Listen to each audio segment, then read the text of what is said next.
A panoramic Pacific Ocean vista off the coast of Northern California. You could put a nice house up on these sand dunes, or you could put the house in these sand dunes.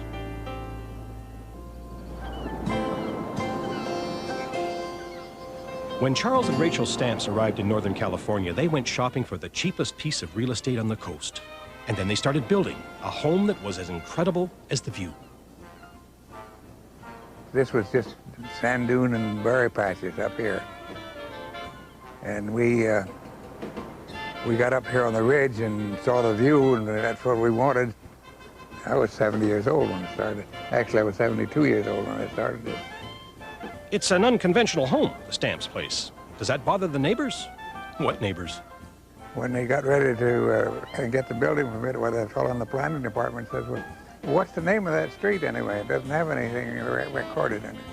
The only thing I have is a Stamp subdivision. He says, that's the name of the street? And I said, that's good enough for me. And so that's what it ended up being, is the Stamps Lane. Stamps Lane runs through what used to be a chicken farm. When Charles first saw the place, there were 10,000 hens and a whole herd of pigs running around. But Charles was a career salesman, not a farmer, so he bought and sold. He bought the farm and sold his wife Rachel on the idea of digging a home sweet home right out of the sand dunes. Impractical? Far from it. A few feet under these hot and dusty dunes, the temperature remains a constant 50 degrees Fahrenheit all year round. That makes it cheap to heat, and forget air conditioning. And this house isn't going to catch fire either, at least not from the outside. This roof we're climbing up is covered with ice plant. Ice plant is a fireman's dream come true. When it gets hot, the juicy little leaves explode. Poof! Instant fire extinguisher. So we're not worried about a fire because there's nothing out there to burn, but it grows well and it likes the salt air, so it's covered the house pretty good.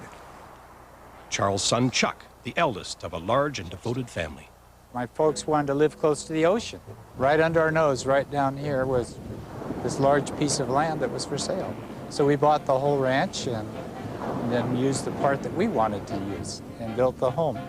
But Mother often says it was a home that love built. It's literally been put together by her 5 of us sons, grandchildren, the community, and to help our parents because they weren't young. I mean, Mother was 69 years old on top of the house, shoveling. Looks to me like the house that Sweat built. There's 2,000 tires on top of this thing, and I hand-packed a lot of them with myself. My 69th birthday, I was shoveling, filling their tires with sand. The Stamps didn't so much dig down into the ground as pull the ground up over them.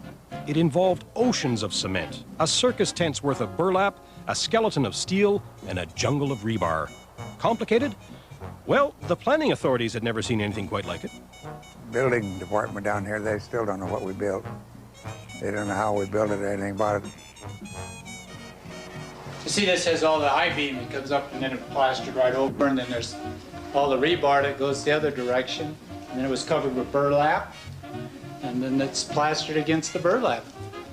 And then on the outside, between each one of these I-beams, there's 4 bands of rebar that makes a hump going the other way, except it's over twice the size of that.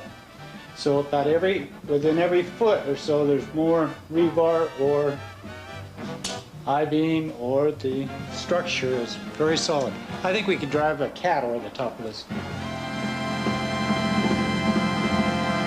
When we got the concrete sprayed on and they sealed off and they started to cover up with sand, and we couldn't get the sand to stay up there. They'd slide off or blow off.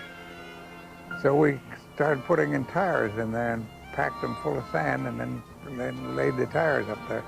And then the sand they held the sand there until we could get the growth on it.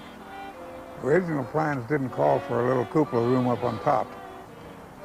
But when I got up there working on the roof, I told the fellows working for me, I says, put a floor in here and raise the roof. Instead, City Hall raised the roof. They told Charles that engineers would have to reassess the whole thing. He'd have to apply for more permits. Okay. So I said, forget about it. And we went ahead and finished it off according to the original plan.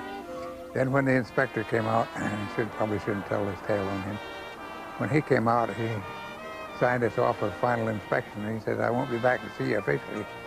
Now, he says, go ahead and put your stairs in. So we went ahead then and put the stairway in and put the rail around the loft, and I made the grandkids' loft and put the staircase on up to the cupola room, and we've been glad we did it ever since. And nobody's called us on it, so that's where we are now. Some passers-by mistake the Stamps' home for an air raid shelter. Bomb-proof? No, but it sure is weatherproof.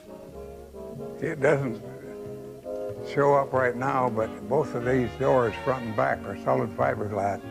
When the sun's shining on them, you can't put your hand on the outside without burning it, but the inside will still be cool. And that's one of the features that temperature controlled in a house. For an underground home, it certainly is bright and cheery. But what about, you know, earth tremors? This is California, after all. What's going to happen in here when the whole place starts to shake, rattle, and roll? We've been through a couple of earthquakes, and the whole house just moved like one piece. Charles and Rachel Stamps, nestled in the sands of coastal California. Well, Dune, you two.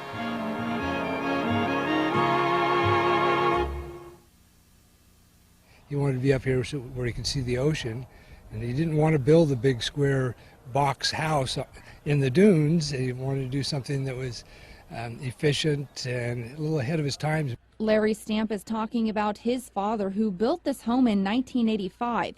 It was built from a domed earth shelter model with some modifications that would allow for views like this.